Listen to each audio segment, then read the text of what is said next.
Iyi nzu mubona nziza, iyi nzu ni iyi ngiyi rwose, ni ntoya ariko irakoze neza cyane nk'uko mubibona, irapavomye, ifite utudizayini, ifite parisere ku ruhande mu kibanza cyayo gifite ubuso metero kare 400. Ni inzu iri mu miturire mu murenge wa Mayange, akagari ka Kagenge, umudugudu wa Gakindu. Ubona ko ari inzu iri hagati y'izindi nzu, iri ku muhanda muri karitsiye ituwe neza cyane nk'uko namwe mubyibonera n'amaso.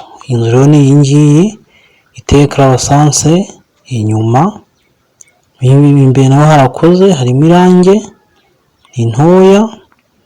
Aha ni inyuma yayo, pariseri yayo y'inyuma, ubona ko imbere y'inzu ntoya ariko inyuma ni hanini, wakubaka indi nzu ya kadasitere cyangwa se n'andi mazu yo gukodesha.